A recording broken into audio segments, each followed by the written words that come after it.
Estimados hermanos, bienvenidos a la clase de la escuela dominical concerniente a la semana del 25 al 31 de mayo. Su título es Fueron firmes e inamovibles.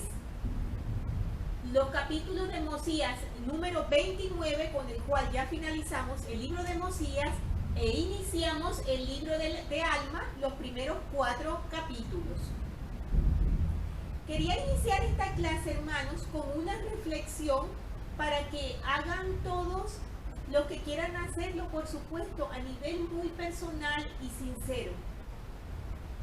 Por favor, cuando tengan un momento para meditar, háganse la siguiente pregunta. Si nuestro Padre Celestial les dijera, hijo o hija, ha llegado el momento en que pases el velo. Piensen y reflexionen con toda la sinceridad de su corazón.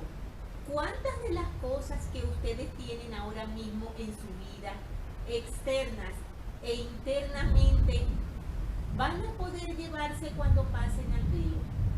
¿Cuántas de esas cosas piensan ustedes que pueden presentarle al Señor? Sean sinceros, hermanos, porque esta es una reflexión que nos puede ayudar mucho a darnos cuenta qué prioridades estamos dando nosotros en nuestra vida.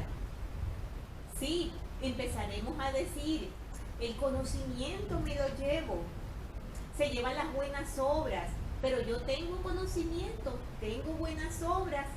¿Qué he hecho yo que voy a llevarme a través del velo cuando me toque mi momento? Hagamos esa reflexión, hermanos, cada uno en nuestros hogares a nivel personal. No es necesario que se lo digan a nadie. Yo ya lo hice, no se los voy a decir. Ustedes pueden hacer lo mismo. Y dirán, ¿y la hermana Sotomayor por qué nos hace esa pregunta? ¿Qué tiene que ver con la clase? Pues tiene mucho que ver, hermanos. ¿Saben por qué?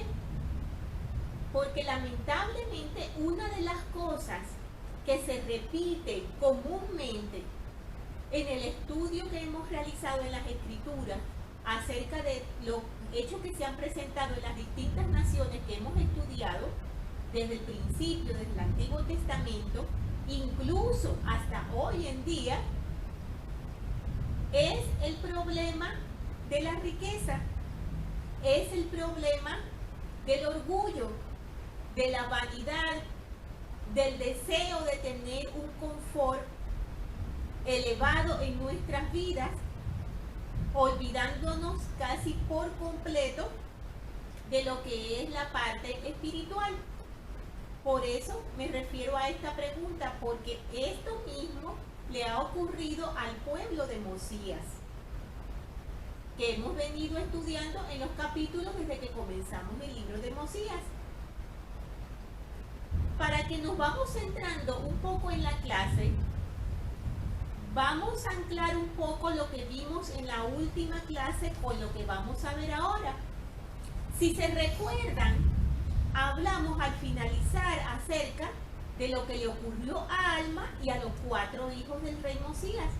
Se recuerdan que estaban descarriados, tuvieron la visita de un ángel y fue un acontecimiento muy fuerte y muy importante en la vida de estos jóvenes. Dieron un viraje totalmente decisivo en sus actitudes. Recuerdan que les recomendé que leyeran todos los sentimientos que tuvo Alma después de eso, porque aunque fue un hecho muy fuerte, debemos de saber que al igual que nos ocurre a todos, el proceso de arrepentimiento es algo que va por etapas. Ellos tuvieron esos acontecimientos con el ángel y no es que inmediatamente ya ellos se sintieron bien y cambiaron, no. Pasaron por un proceso muy fuerte en donde sus sentimientos le hacían temer por su salvación.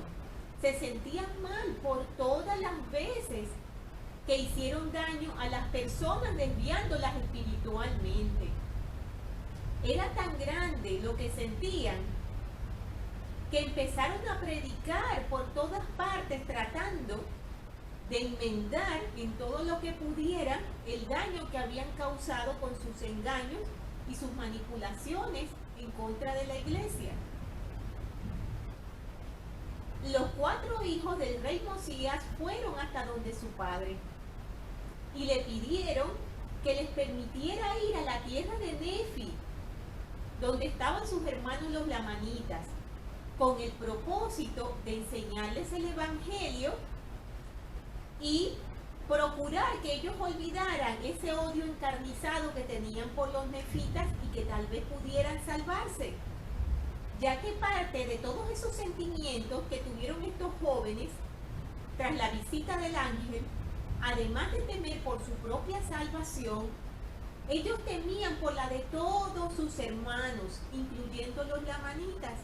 No podían soportar que ninguna alma sufriera el tormento de verse condenada.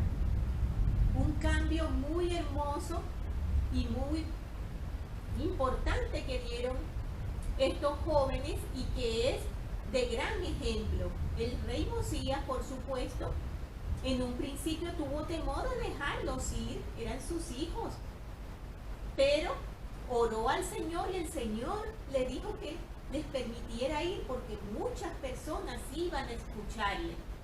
Y el Señor le prometió que cuidaría de sus hijos, así que ellos partieron. Ese proceso de arrepentimiento que ellos tuvieron es muy hermoso, hermanos, y es importante que lo analicemos y que lo estudiemos, porque es algo que les pasó a ellos, pero que de la misma manera nos puede pasar a nosotros, aunque no sea a través de la visita de un ángel. Muchas veces existe la confusión de que cuando hacemos daño y nos arrepentimos, siempre queda como esa huella del pecado que cometimos. Recordemos que el Señor nos hace una maravillosa promesa y es que nacemos de nuevo en el Espíritu. Lo hemos leído en los versículos de la lección. Lo ha dicho Alma y lo han dicho otras personas. Con respecto a esto, yo les quiero leer algo que encontré que me gustó muchísimo acerca del arrepentimiento y que es una gran verdad. El elder Jeffrey Holland nos dice lo siguiente: descubrimos que cuando se completa el arrepentimiento volvemos a nacer y dejamos atrás por siempre la persona que antes fuimos. Para mí no hay forma menos eficaz de enseñar el arrepentimiento que con la bien intencionada sugerencia de que aunque se saque el clavo del poste de madera, siempre quedará un agujero, que es lo que estamos diciendo. Para muchas personas que han cometido una serie de pecados, piensan que nunca van a poder estar limpias. Entonces el elder Holland nos dice: sabemos que el arrepentimiento, que en este caso el ejemplo que dimos es el sacar el clavo, por así decirlo, puede ser una tarea muy larga y dolorosa y difícil. Lamentablemente, algunos jamás tendrán el incentivo necesario para emprenderla. Incluso sabemos que hay unos pocos pecados de los cuales no es posible arrepentirse. Pero donde es posible el arrepentimiento y se busque lograr y completar de forma fiel sus requisitos, no queda un agujero en el poste por la fuerte razón de que ya no es el mismo poste. Es un poste nuevo. Podemos empezar de nuevo totalmente limpios, con una voluntad nueva y una forma de vivir nueva. Ya no es el mismo poste, hermanos. Cuando nos arrepentimos, nacemos de nuevo y somos un nuevo poste al lado de nuestro Salvador Jesucristo, por lo cual no hay agujeros de clavos, que quizás es una de las estrategias del adversario con nuestros errores, hacernos sentir mal, y hacernos pensar que por mucho que tratemos de cambiar, siempre se van a ver esos agujeros de los clavos del pecado en nosotros. Ya hemos leído de que no es así. Y esto fue lo que ocurrió con Alma, hijo, y con los hijos de Mosías. Siguiendo con la historia, cuando los hijos de Mosías partieron, se presentó una preocupación para el rey, y era quién iba a heredar el trono. Sus hijos se habían marchado y era necesario que alguien se ocupara de los asuntos del reino. El rey Mosías siempre tomó muy en cuenta lo que el pueblo pensaba, y él intentó indagar quién creería que querían ellos que fuera su rey. Y el pueblo respondió que Aarón, su hijo mayor. Pero Aarón se había marchado. Mosías sabiamente meditó muy bien la situación, hermanos, pensando mucho en su pueblo. Y les hizo una propuesta. Les dijo que poner un rey de cierta manera era un riesgo, que tomaran en cuenta los relatos de muchas naciones y del daño tan grande que podía ocasionar un rey inicuo, como por ejemplo el rey Noé. Él pensaba que se podían dar muchas situaciones si él ponía a otra persona a reinar. Tal vez su hijo se sintiera mal, y él no quería exponerlo tampoco a eso, ni buscar problemas que hicieran retroceder todo el progreso espiritual que había hecho su pueblo. Por lo cual les propuso que en lugar de un rey, se organizaran en unos gobernantes llamados jueces.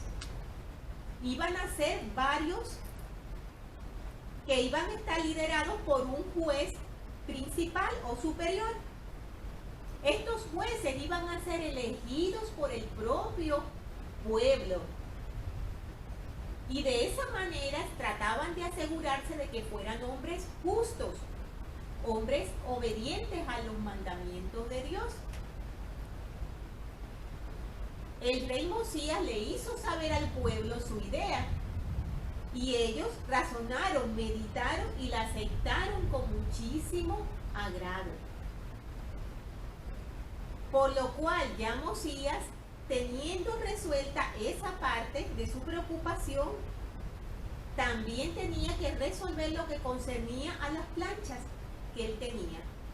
Hizo la traducción de las planchas de oro de los jareditas, y una vez que tuvo todo preparado, se lo entregó a Alma, hijo, para que él las conservara y las cuidara.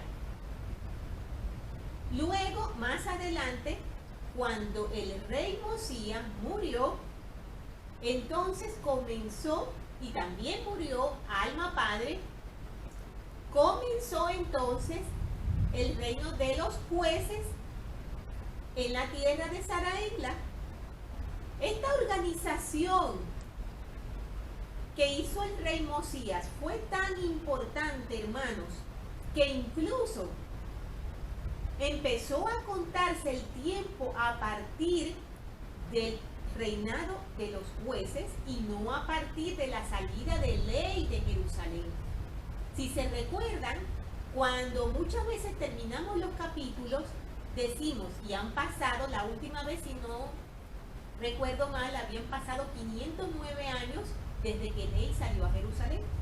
Pues a partir de ahora el tiempo se contará partiendo del inicio del reino de los jueces. Muy bien, tenemos entonces en nuestra lección los siguientes puntos. Tenemos en primer lugar que podemos ser una influencia positiva en nuestra comunidad.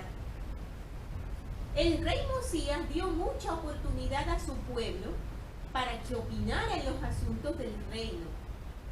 Él quiso enseñarles a ser responsables de los acontecimientos de la nación y no a ser responsable únicamente al mandatario, que en ese caso era el rey. Y esto se tradujo en un gran beneficio para el pueblo, porque se unieron y pudieron evitar algunas cosas que ahora veremos que les hubieran perjudicado muchísimo en su momento. Me gustó muchísimo esa parte porque creo que uno de los engaños que nos hace el adversario es hacernos creer que nuestra opinión individual vale muy poco, que somos una persona entre millones de personas en el mundo y por lo tanto pues da igual que hagamos algo o que no hagamos algo. Y ya sabemos, hermanos, que eso no es cierto. Hay unos mensajes del presidente Lee que a mí me gustaron muchísimo, que se los quiero compartir con respecto a esta parte. Él nos dice: debemos afirmar la divinidad de la Iglesia y del Salvador. Si la Iglesia no fuera divina, no estaríamos aquí. Estaríamos como los demás, vagando y deambulando por ahí en busca de propósito y doctrina en un mundo que tiembla y tiene un futuro incierto. Mas la divinidad de esta obra no nos inmuniza contra el futuro. En un mundo con dudas cada vez mayores y graves, debemos afirmar la divinidad de que las personas aún pueden influir en los eventos humanos, que la persona sí importa, que toda la historia humana es diferente gracias a una persona. Y esa persona es nuestro Señor y Maestro, nuestro Salvador Jesucristo. Una persona, hermanos. Todos nosotros tenemos un peso muy grande para poder ayudar a cambiar las circunstancias tan difíciles que operan en el mundo. No desestimemos nunca nuestra aportación, porque es un error grave. Siempre la Iglesia nos incentiva, por ejemplo, a que votemos en las elecciones. Es nuestro derecho y es la manera como nosotros podemos elegir nuestros líderes. Si nosotros no participamos, allí se sentará a mandar quienes otros decidan, y puede ser que esos otros sean la minoría. Por lo tanto, después, ¿qué podemos decir nosotros si no intervinimos en nada para tomar una buena decisión? Siguiendo entonces con los aspectos de esta lección, tenemos lo que mencionamos, que el rey Mosías entregó a Alma los anales, a Alma hijo. Después que Mosías murió, y murió también Alma padre, se inició el gobierno de los jueces. Un día le trajeron a Alma a un hombre que había sido hallado cumpliendo unas labores entre el pueblo, como enseñando el evangelio, pero de una forma equivocada.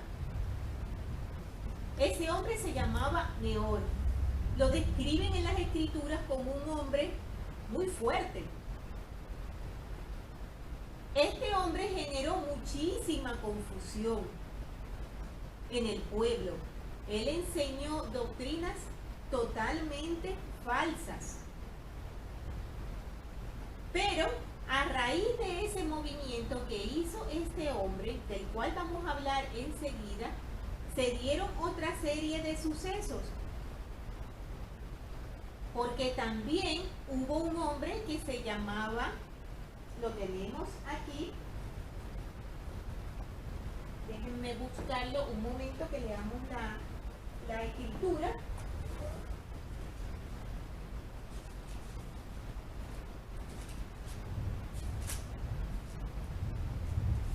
Eso lo tenemos en Alma, en el capítulo 2.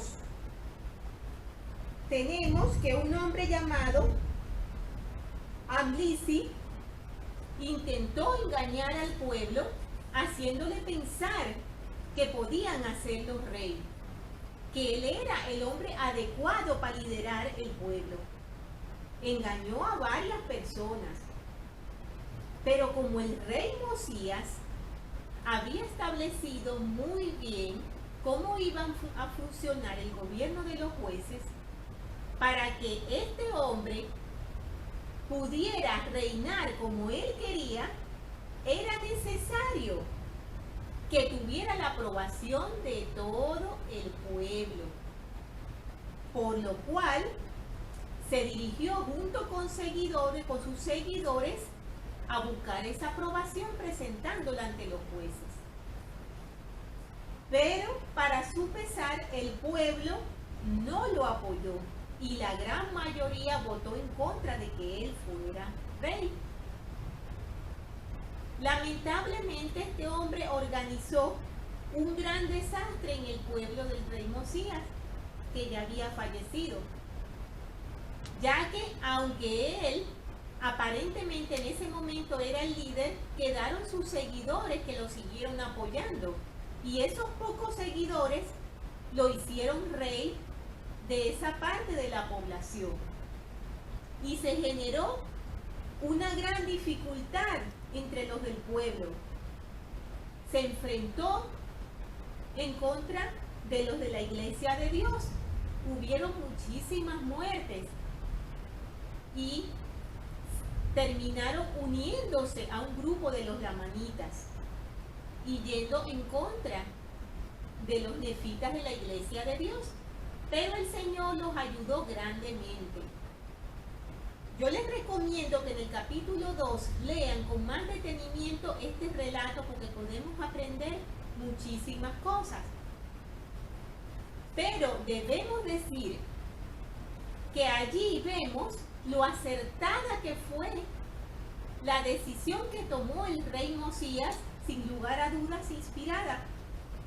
Fíjense lo importante que fue que el pueblo quisiera votar y decidir si ese hombre iba a ser su rey o no.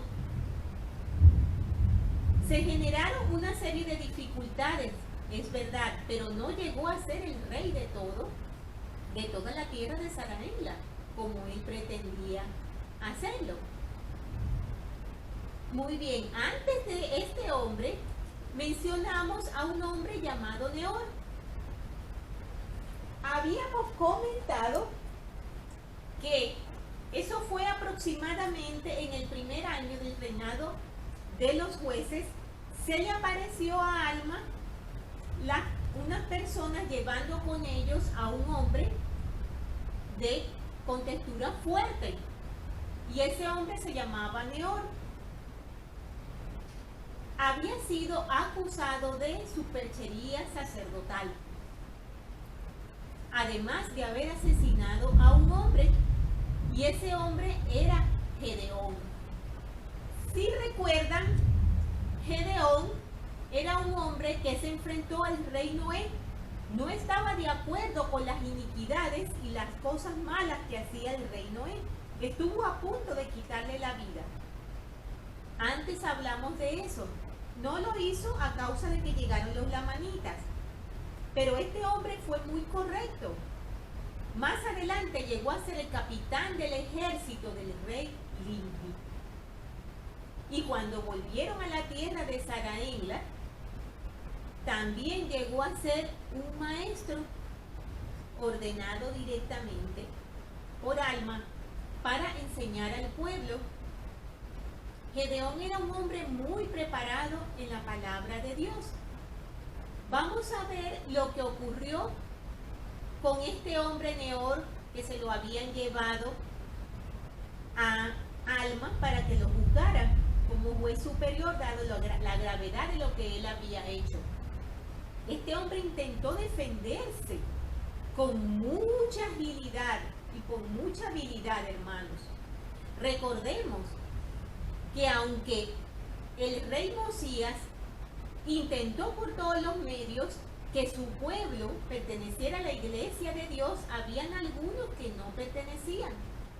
Se habían estado dando persecuciones y situaciones difíciles.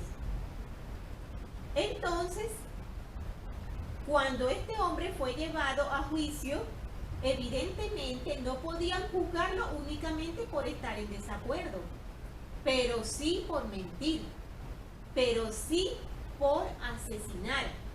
Vamos a ver lo que ocurrió.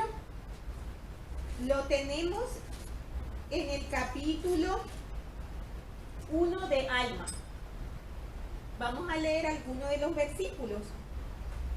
Y dice: y había andado entre el pueblo predicándole lo que él decía ser la palabra de Dios, importunando a la iglesia, declarando que todo sacerdote y maestro debía hacerse popular y que no debían trabajar con sus manos, sino que el pueblo debía sostenerlo. Y también testificaba al pueblo que todo el género humano se salvaría en el postrer día y que no tenían por qué temer ni temblar, sino que podían levantar la cabeza y regocijarse porque el Señor había creado a todos los hombres y también los había redimido a todos, y al fin todos los hombres tendrían vida eterna. Y sucedió que tanto enseñó estas cosas que muchos creyeron en sus palabras, y fueron tantos que comenzaron a sostenerlo y a darle dinero. Y empezó a envanecerse con el orgullo de su corazón y a usar ropas lujosas. Sí, y aún empezó a establecer una iglesia de acuerdo con lo que predicaba. Él estaba enseñando, hermanos, una doctrina que en parte era cierta hablando de Jesucristo. Fíjense ustedes que allí tenemos una estrategia muy sutil del adversario, y es esconder mentiras dentro de verdades, confundirnos en las interpretaciones, haciéndolas parecer atractivas a nosotros porque nos conviene. A todos nos conviene pensar que nadie va a ser condenado finalmente, que todos vamos a ser redimidos, que todos vamos a ser salvos. Pero sabemos que estas cosas tienen sus condiciones. Neor no les habló de esas cosas al pueblo, solamente se encargó de enseñarles y decirles las cosas que el pueblo quería oír, con las cuales se sentía cómodo. Tenemos aquí en la pizarra, hermanos, una serie de escrituras que ustedes en sus hogares pueden leerlas para que se den cuenta cómo podemos refutar todas esas mentiras que Neor le enseñó al pueblo. Nos serán de gran instrucción y nos ayudarán a aclarar esos puntos tan delicados cuando veamos que una persona está confundida, o incluso si nosotros mismos tenemos una duda, podemos recurrir a estas escrituras. Hermanos, es realmente increíble todas las maneras en que el adversario nos engaña, y la mayoría son sutiles. Casi siempre pensamos que él nos va a engañar con algo muy grande. Él sabe muy bien que si le dice, por ejemplo, a un santo de los últimos días, Jesucristo nunca existió, es una mentira, probablemente no le crean. Pero si les confunde en la interpretación de las escrituras, puedes hacerlos caer poquito a poco en el error y la equivocación. Y aquí vemos una de ellas. Neor le hablaba al pueblo de riquezas, le hablaba al pueblo de superioridad, de cosas que sabemos que no puede tener un siervo de Dios, por lo menos no de la manera malentendida que la estaba presentando él. Ese es otro aspecto que debemos tener muy presentes, hermanos, y debemos manejar de la manera correcta. Porque el pensar que el Señor solo quiere que sus siervos no tengan nada, no progresen, no se sientan bien, no se sientan cómodos, es una mentira. El adversario nos quiere hacer creer que el Señor no desea que nosotros seamos felices, que podemos vivir una vida de riquezas, de comodidades y de tranquilidad, aunque no estemos cerca del Señor. Y eso es una gran mentira, porque el Señor sí quiere que su pueblo prospere, el Señor sí quiere que su pueblo sea feliz. Sabemos de sobra, lo hemos visto en las Escrituras, cómo cuando los pueblos son obedientes son tan grandemente bendecidos y prosperan tanto. Pero todos en igualdad. Porque para el Señor todos sus hijos son iguales. Y la manera como estaba presentando Nehor aquí a un maestro era totalmente equivocada. Lo presentaban como una persona importante, prominente, superior, a la que tenían que pagarle para que les enseñara, que tenía que verse reluciente y lucir mejor que cualquier otra persona del pueblo. Fíjense que en ese mismo capítulo, en el versículo 26, tenemos una comparación tan distinta de lo que presentó Nehor como lo que era para él un maestro. Fíjense lo que dice en el capítulo 1, versículo 26. Y cuando los sacerdotes dejaban su trabajo para impartir la palabra de Dios a los del pueblo, estos también dejaban sus labores para oír la palabra de Dios. Y después que el sacerdote les había impartido la palabra de Dios, todos volvían diligentemente a sus labores. Y el sacerdote no se consideraba mejor que sus oyentes, porque el predicador no era de más estima que el oyente, ni el maestro era mejor que el discípulo. Y así todos eran iguales y todos trabajaban, todo hombre según su fuerza. Uno de esos maestros que estaban haciendo su servicio al Señor de una manera muy honrosa era Gedeón. Continuando con la historia, tenemos que Nehor, antes de ser llevado a la presencia de Alma, por supuesto, para ser juzgado precisamente por ese delito que cometió, él se había encontrado con Gedeón, que lo escuchó hablando todas esas cosas confusas al pueblo. Y entonces Gedeón se le presentó y refutó todo lo que él estaba diciendo con la palabra de Dios. Gedeón era un hombre muy especial y él logró rebatirle todas esas ideas equivocadas a Nehor. Evidentemente esto no le gustó a ese hombre, por lo cual sacó su espada, golpeó a Gedeón y como ya Gedeón era un hombre entrado en años, lo asesinó. Era un hombre querido por el pueblo, por eso atraparon a Nehor y lo llevaron a la presencia de Alma. Él quiso soltar su responsabilidad con la libertad que tenía supuestamente de estar en contra de la iglesia, sí, pero asesinó a una persona. Estaba engañando al pueblo y eso era penado por la ley. Nos dice la historia que tuvo una muerte ignominiosa, lo que significa que fue una muerte deshonrosa, una muerte bochornosa, porque finalmente Nehor tuvo que reconocer que había mentido y había intentado perjudicar al pueblo. Hemos mencionado aquí una palabra, hermanos, que es superchería sacerdotal. Bueno, dos palabras. Quiero hablar del significado de esto para que lo entendamos y para que tal vez sin darnos cuenta no vayamos a caer en ese error. el Elder Bernard nos hace una definición bastante completa. Nos dice: cualquier cosa que a sabiendas hagamos ustedes o yo en calidad de maestros de la iglesia para llamar intencionalmente la atención sobre nosotros, bien sea el mensaje que presentamos, los métodos que empleamos o nuestra apariencia personal, es una forma de superchería que restringe la eficacia de la enseñanza del Espíritu Santo.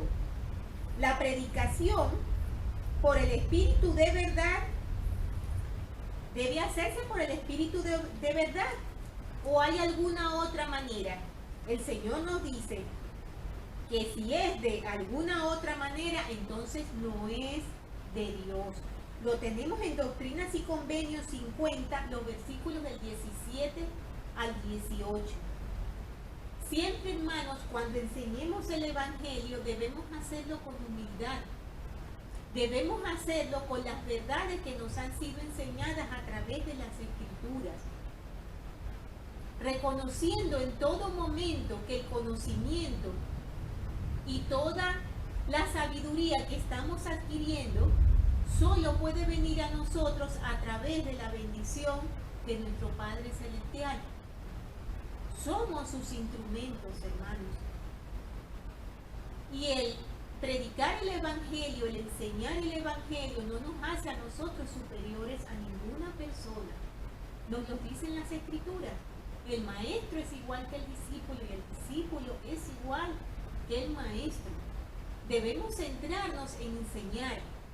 No debemos centrarnos en llamar la atención sobre nosotros, en querer ser famosos, en querer tener un lucro por enseñar estas importantes verdades que son la salvación de las almas.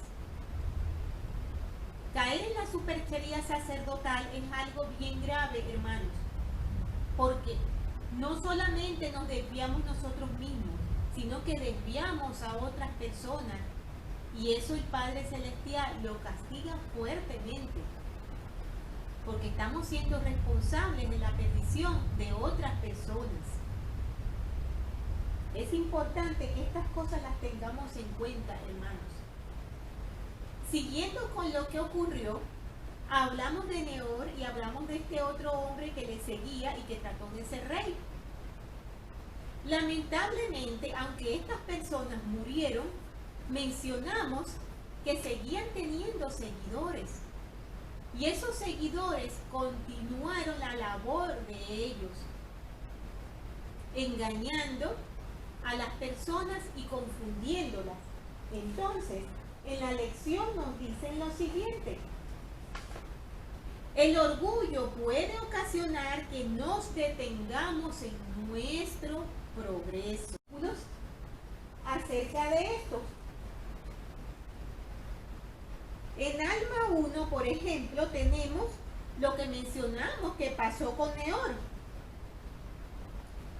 Y nos dice: no obstante, no cesó con esto la difusión de la superchería sacerdotal en la tierra, porque había muchos que amaban las vanidades del mundo y salieron predicando doctrinas falsas. Y lo hicieron por causa de las riquezas y los honores. Es algo, hermano, que lamentablemente se da también hoy en día. Esa tendencia a la riqueza mal entendida hace que nuestras almas se pierdan al no tener centradas nuestras prioridades en lo que es más importante, que es nuestra parte espiritual. Como mencionamos antes, debemos tener cuidado de no confundirnos y pensar que el Señor no quiere que progresemos y que tengamos éxito.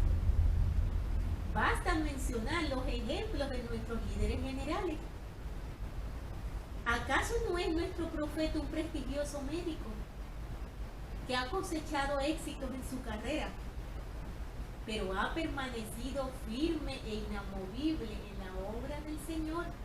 Allí vemos claramente, hermanos, que no es incompatible el tener éxito, felicidad y progreso en la vida conseguir al Señor como quizás no quiera hacer pensar el adversario. Al continuar ocurriendo todo eso, se dieron muchas dificultades entre los miembros de la Iglesia de Dios, porque algunos se mantuvieron firmes e inamovibles, como nos dice el título de la clase, pero lamentablemente otros se desviaron hacia el orgullo también, no de apoyar a la iglesia contraria, pero sí de no mantener las actitudes correctas que debe de tener un miembro de la iglesia de Dios. Nos hablan en los versículos acerca de que se estaban dando peleas y enfrentamientos cuerpo con cuerpo entre gente de la iglesia de Dios y gente de quienes no pertenecían a la iglesia de Dios.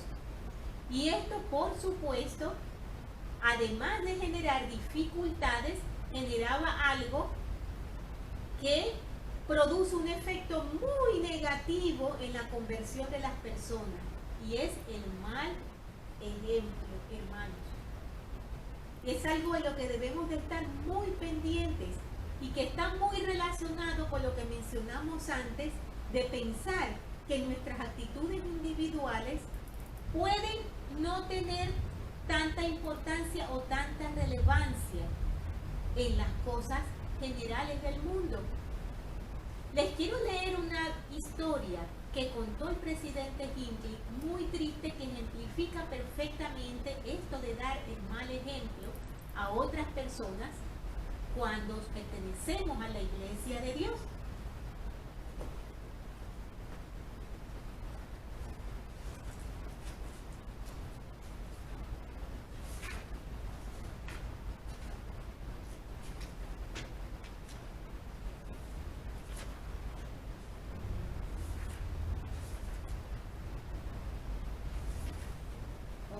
Nos dice lo siguiente. Déjenme ponerme los anteojos porque aunque me empeñen en decir que veo, la verdad es que no veo. El presidente Hinckley nos dice lo siguiente. Habló de un joven que se enfrentó a grandes dificultades para aprender el Evangelio por motivo de la forma en que lo trataban los miembros de la iglesia. Dice, no era miembro de la iglesia. Tanto él como sus padres eran miembros activos de otra religión. Recuerda que cuando era pequeño, algunos de sus conocidos santos de los últimos días lo ridiculizaban y lo hacían sentirse incómodo y le tomaban el pelo. Literalmente llegó a odiar a la iglesia y a sus miembros, ya que no veía nada bueno en ninguno de ellos. Un día su padre se quedó sin trabajo y tuvieron que mudarse.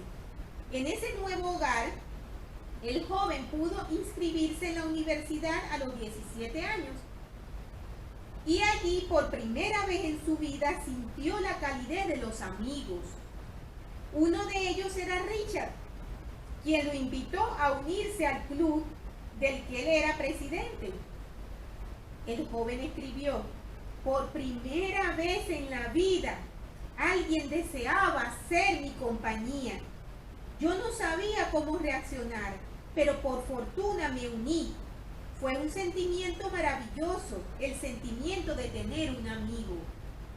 Toda mi vida había orado para tener uno, y ahora, después de 17 años de espera, Dios había contestado esa oración. A los 19 años, él y Richard fueron compañeros de tienda en campaña en su trabajo de verano. Él se fijó que Richard leía un libro todas las noches. Le preguntó qué era lo que leía, a lo que respondió Richard, el libro del Mormón. Rápidamente cambié el tema de conversación y me fui a acostar. Imagínense, ya él venía de esa pesadilla que había sufrido antes. Después de todo, ese libro era el que me había arruinado la niñez. Intenté olvidarlo, pero durante una semana no me fue posible conciliar el sueño, porque lo leía todas las noches, su amigo. No tardé en sentirme muy mal por todas las preguntas que acudían a mi mente, de modo que una noche le pregunté ¿Qué había en ese libro que fuera tan importante? ¿Qué había en él? Entonces empezó a leer donde había quedado, leyó sobre Jesús y en cuanto a una aparición en las Américas. Me hallaba sumamente sorprendido porque no pensaba que los mormones creyeran en Jesús. En otra ocasión, este joven y su amigo viajaban y Richard le dio un libro de Mormón y le pidió que lo leyera en voz alta, lo cual hizo, y de pronto se sintió conmovido por la inspiración del Santo Espíritu. Pasó el tiempo y su fe aumentó y accedió a bautizarse. Ese es el fin de este relato, pero de él se aprenden grandes enseñanzas. Una de ellas es la manera vergonzosa como lo trataron sus jóvenes compañeros mormones. Otra es la forma en que lo trató su nuevo amigo Richard.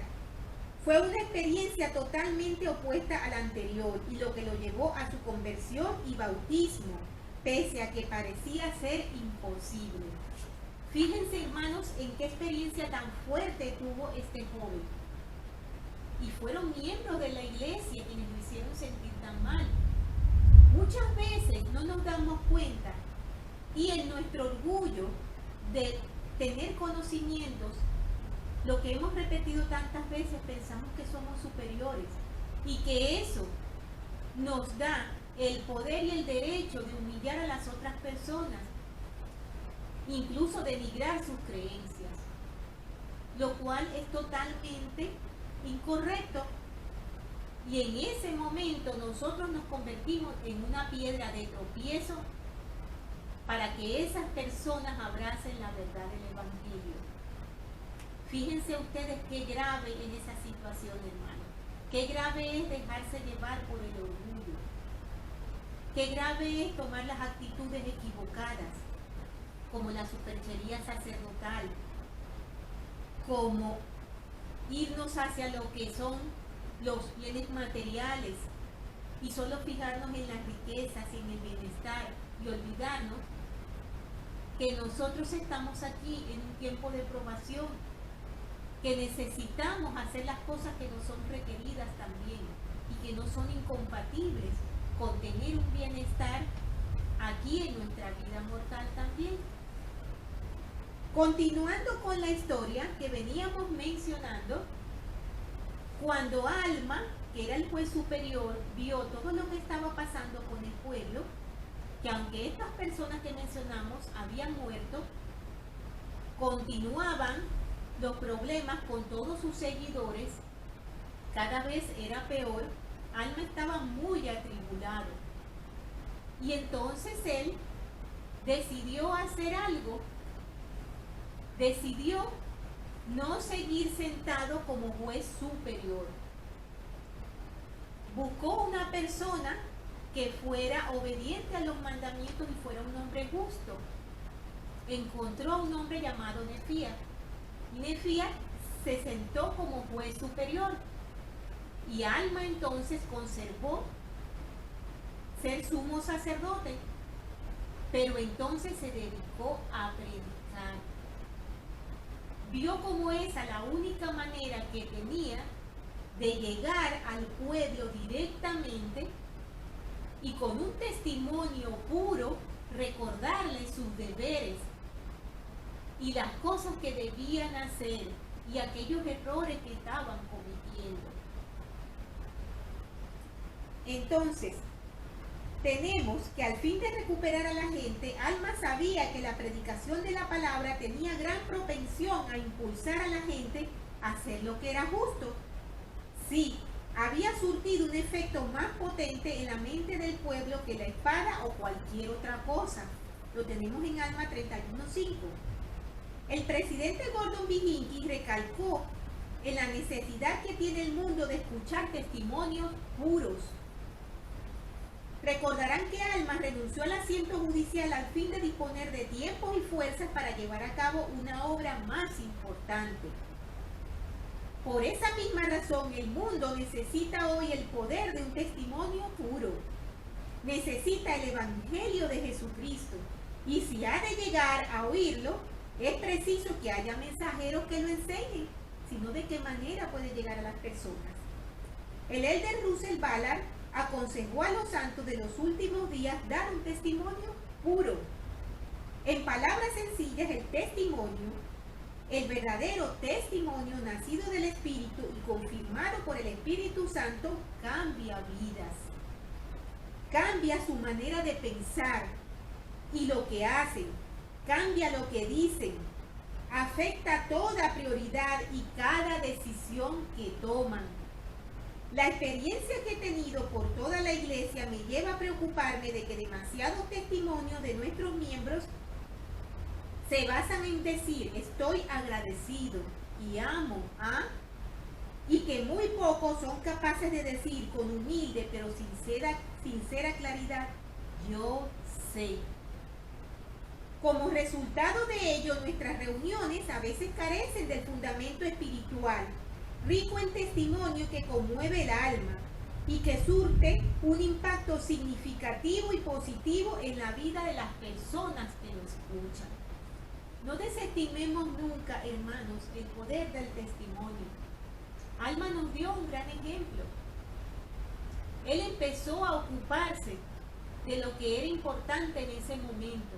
El pueblo necesitaba de su testimonio, el pueblo necesitaba escuchar todas esas verdades que con el paso del tiempo y las confusiones que habían sido sembradas habían ido olvidando y se estaban desviando. En lo que hizo el rey Mosías con su pueblo fue de gran valor, el enseñarles que su opinión y su responsabilidad eran necesarias para que el reino avanzara, porque cada uno era responsable de lo que iba a ocurrir. Es importante. Me gusta mucho un mensaje del presidente Harold Billy que dice: en la actualidad, cualquier santo de los últimos días, ya sea en sus círculos de la iglesia, en el servicio militar, en la vida social o en el mundo de los negocios, es visto no como una persona individual, sino como la iglesia visible de hoy en día. Alguien ha dicho: tengan cuidado con cómo actúan, pues tal vez ustedes sean el único libro canónico de la iglesia que lleguen a leer algunas personas. Nunca podemos desestimar, hermanos, la influencia que nosotros tenemos a nivel individual. No nos dejemos engañar por esa vocecita que dice: ¿qué puedo hacer yo para cambiar el mundo si solo soy una persona? Para cambiar el mundo, primero necesitamos cambiarnos nosotros mismos. Necesitamos buenas actitudes, necesitamos dar un buen ejemplo. Necesitamos ser responsables de lo que también ocurre a nuestro alrededor y no dejar toda la decisión en manos de minoría, que fue una enseñanza muy sabia que le dio el rey Mosías a su pueblo. Él mencionaba que es posible o más posible que una minoría decida algo que es incorrecto que a que lo decida completamente todo el conjunto. Por eso es importante que todos den su opinión. Por eso es importante que nos involucremos en la causa del Señor aquí en la tierra de forma activa, hermanos. Y no desestimemos cualquier oportunidad que tengamos de poder ayudar a nuestros hermanos a conocer la verdad. Sé, hermanos, absolutamente que esta es la iglesia verdadera. Sé que nuestro Padre Celestial nos ama. Yo sé que nuestro profeta Russell M. Nelson es un profeta verdadero, es un vidente, es un revelador. Sé con todo mi corazón que cada una de las personas que trabaja en la obra del Señor ha sido llamada por Él. Sé que el Señor dirige esta iglesia. Sé que desea con todo su corazón y nos espera con los brazos abiertos quiere que progresemos, quiere que seamos felices. Yo sé con todo mi corazón que el libro de Mormón es verdadero y que todas estas cosas que estamos aprendiendo son verdaderas, son para nuestro bien.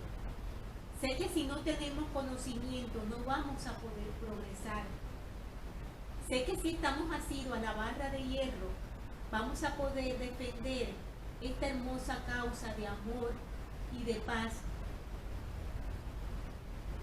Sé con todo mi corazón que si nos esforzamos vamos a poder lograr muchas cosas y generar muchos cambios. Y estas cosas las dejo con muchísimo amor y humildad en el sagrado nombre de Jesucristo. Amén. Por favor, hermanos, recuerden estudiar la siguiente lección, que se llama ¿Habéis experimentado este potente cambio en vuestros corazones? Vamos a estudiar allí, Alma, los capítulos del 5 al 7. Tengan una buena semana y un abrazo muy grande para todos.